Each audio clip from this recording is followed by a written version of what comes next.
Our hero dangles his foe, that old jack-of-all-trades label stinging his thoughts. He recalls their sneers, "You'll never become anyone," as shadowy resolve takes form. An armored guardian braces as a determined figure makes a bold approach. Then a stunning takedown. He flips his adversary with surprising finesse. His eyes burn with fierce determination. "I'm not who I used to be," he declares internally. Rewind to rock bottom, celebrating his 100th firing, a picture of ironic despair. A close-up on past anguish. It's always been like this, a familiar crushing weight. Drifting through jobs, exploited and discarded, always pushed to the brink. A chorus of past employers echo their doubts, urging him to just pick something. Their final verdict branded on his back, a half-assed loser, master of none. He grimaces, confessing this endless job-hopping wasn't exactly his grand plan. With no time for self-pity, he's back on the hunt, a mother and child passing by. His expression shifts from weary to wide-eyed shock at something down the street. Danger! A massive truck hurtles towards the oblivious pair on the crosswalk. He screams a warning, pure adrenaline fueling his desperate sprint towards them. A frantic lunge, a hand outstretched. The world dissolves into abstract chaos. Then, a stark message pierces the void. Attention, all living organisms. Reality warps as a cosmic voice declares, the real-world system will now be rewritten. A grateful voice whispers, "You saved us," while a new system analyzes his very being. But the cosmic verdict? No applicable unique skills found.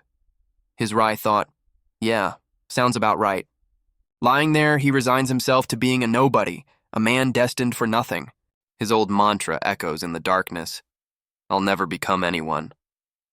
But wait. The system overrides his despair, forging a brand new unique skill, omnipotent manifestation. He wakes up in a hospital bed, physically stable but about to face a barrage of questions. His memory seems fine, recalling basic details, until the doctor asks the big one, "What's your name?" Blank stare. The one thing he can't recall is his own name. Talk about an identity crisis. The doctor notes it down. "So, just the name you've forgotten, huh?" Easy for him to say. He freaks out, remembering everything but his name, while the doc calmly implies this is the new normal. Then the bombshell drops. He's been out cold for nearly half a year since the accident. And get this, that cosmic voice he heard, everyone on Earth heard it too that fateful day. The doc explains the new world. Status, levels, jobs, and skills are now a thing for everyone. And if that wasn't wild enough, something even more sinister was brewing. Monstrous creatures swarmed the globe, and with newfound powers, humanity inevitably turned on itself. Our hero gawks as the doctor casually conjures a flame, then hints at his own unique situation. Panic sets in. How do you explain a magically erased name on all your IDs to the cops? He checks his own stats, only to find his unique skill is the ever-so-familiar jack-of-all-trades. Oh, the irony. That old haunting phrase echoes again, "You'll never become anything." Staring at his blank name slot and unemployed status, he wonders if they were right all along. But a spark ignites within him, a burning desire to find out his purpose. Can I still become something? He ponders, even as reality hits. No name, no job, no address, peak sketchiness. An old acquaintance muses that for someone so down on their luck, a name hardly matters. But our hero has a sudden realization. There's one place he can still go. Midori Park. Midori Park, now a makeshift camp, a refuge for those with nowhere else to turn. He arrives, box in hand, ready to face this new reality amongst the displaced. "Hey, nameless brat!" a familiar gruff voice calls out as Ike-san offers him a warm meal. A genuine smile breaks through his worry. "Thanks, Ike-san," he says, feeling a flicker of warmth. Ike-san, ever blunt, grills him about his erased name and 6-month vanishing act, admitting he thought him dead. Turns out the folks at the park never knew his name to begin with, so his amnesia is a non-issue here. He remembers their kindness. They welcomed him unconditionally even before his identity crisis. They all lack steady jobs, he notes, but a crucial distinction sets him apart from his park companions. He observes the park dwellers, people who, despite their hardships, still look towards tomorrow. Ike-san, ever the pragmatist, snaps him out of his thoughts, "Hey, nameless brat, go fetch some empty cans." Our hero readily agrees, learning that even in this chaotic new world, money still makes it go round. Determined not to be a burden, he sets off, waving goodbye, ready to pull his own weight. His can-collecting quest leads him to a dilapidated, abandoned factory on the outskirts. Stepping inside, he finds the area eerily deserted, an unsettling silence hanging in the air. Suddenly, a sound from above makes him jump. "What the hell?" he exclaims, looking up in shock. A shadowy figure grins down, revealing this sealed-off block became a monster's den, perfect for shady dealings. The villain, flanked by grotesque minions, cackles about feeding on clueless prey like our hero. "Feast on him, goblins!" the fiend commands as our hero stares in terror. These aren't just stories anymore. Razor-clawed goblins pounce, our hero screaming, utterly powerless against the sudden onslaught. No time to think. He's ambushed, on the run, plunged headfirst into a deadly chase. Cut to the park. A somber hand places a single can beside a freshly made humble grave. Ixon's voice cracks with sorrow. "Nameless kid. I'm sorry." His apology heavy with unspoken fears. He now stands defeated before that same leering villain, admitting, "An old man like me has no fight left." But the hero draws strength from their spirit. "The way you all live, that's what true humanity looks like." Ixon's memories flicker. That kid, he'd often reflect, he was just different. He recalls their first meeting at a food drive, a moment the amnesiac hero couldn't place. At first, Ixon pegged him as plain crazy, especially after being called a sage out of nowhere. Yet, the boy kept visiting, his sharp insights even uncovering Ixon's hidden past as a craftsman. The kid genuinely admired Ixon's dedication, calling a life devoted to a craft truly respectable. Ixon, visibly touched, recalls the boy's earnest words, a stark contrast to how others saw him. "That nameless brat," Ixon muses. "He was different. He actually looked up to us outcasts." The hero's past words echo, "Which is why someone like me," hinting at his own aspirations. Back at the grave, Ixon's hand trembles, the weight of the boy's memory heavy upon him. A fire ignites in Ixon's eyes. This old craftsman isn't done yet. From the quiet sorrow of the grave, the scene shifts to the menacing silhouette of the abandoned factory. We flash back to the hero's desperate flight, goblins hot on his heels through the factory's dark corridors. Pure terror grips him. "I'm gonna die. They're gonna kill me. I have to run." As the villain gleefully orders his minions, our hero, against all odds, spots his tormentor. "That bastard!" Mid-chase, a new job pops up. Fugitive.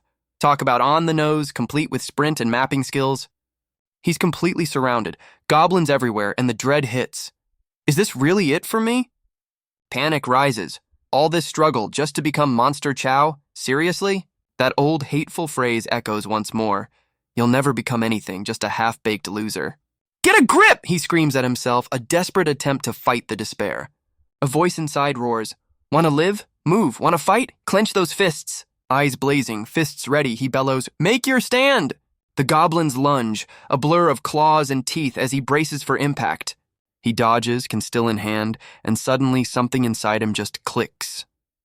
Another notification flashes, normal class unlocked, mind manipulator. Well, that's unexpected. New skills flood his system. Insight, telepathy, mental resistance. The goblin's movement suddenly seems sluggish. A new clarity dawns. His mind instantly formulates a strategy. Aim for the legs. He vaults over a goblin, using its own head as a launch pad with surprising agility. The remaining goblins, and even their master, stare dumbfounded at this sudden turn of events. His internal tactician continues, "Strike at its neck." A precise target identified. He lands a solid blow, making the creature reel, yet a flicker of confusion crosses his face. Why? Now he's a blur, effortlessly reading their attack patterns, anticipating every clumsy swing. A goblin's club whiffs past empty air as our hero has already repositioned, always one step ahead.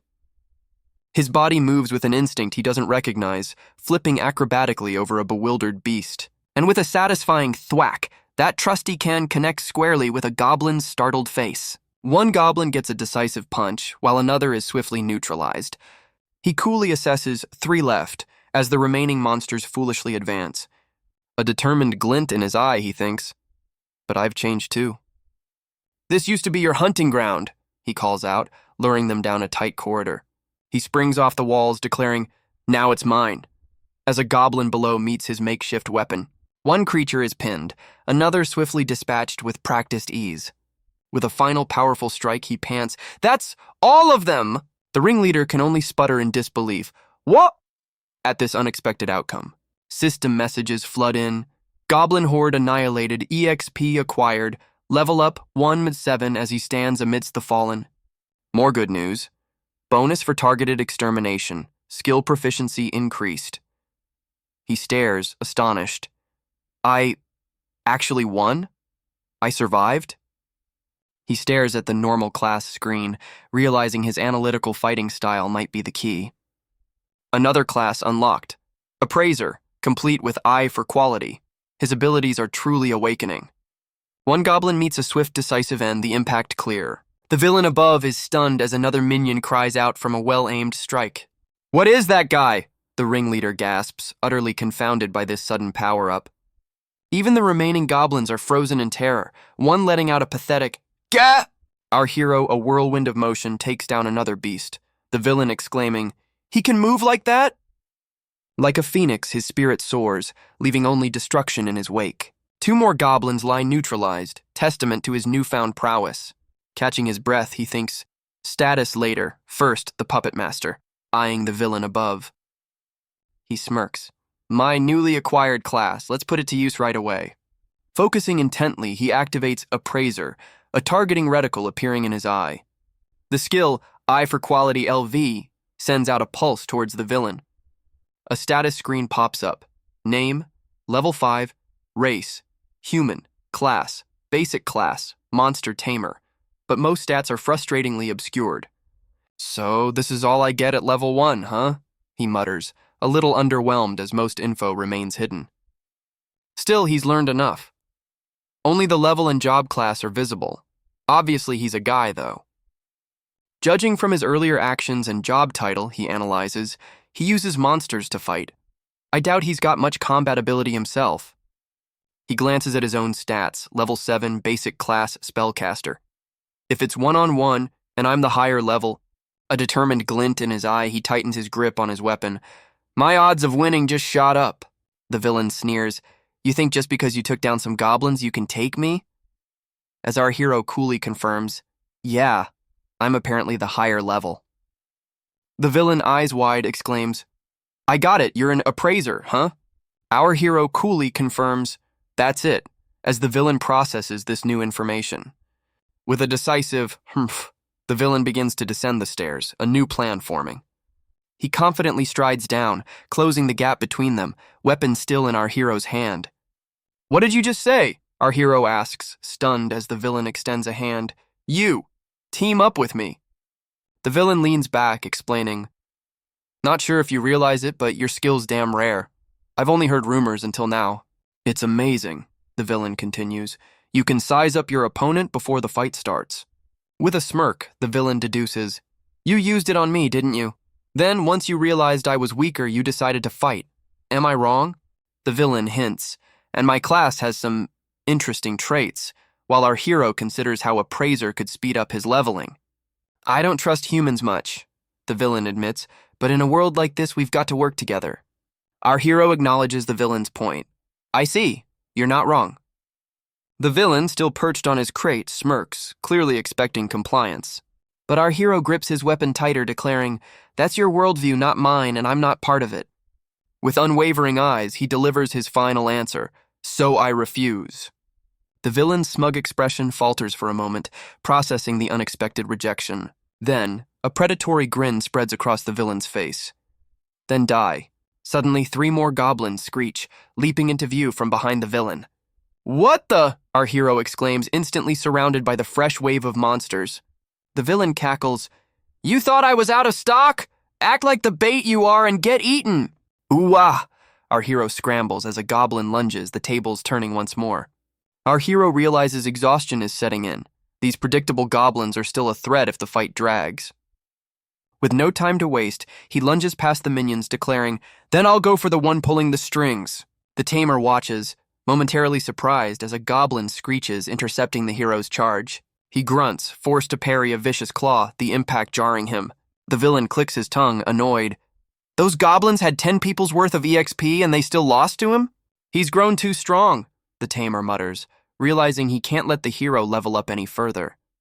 With a desperate roar, our hero swings his makeshift weapon with all his might. His eyes widen in disbelief at the outcome of his attack. The umbrella shatters against the goblin's hide, leaving him weaponless mid-air. "You've got to be kidding me!" he cries, realizing the goblin's defense is tougher than expected and desperately needing a new weapon. With his weapon gone, the goblin lunges, screeching triumphantly, ready to finish him off. "No, wait!"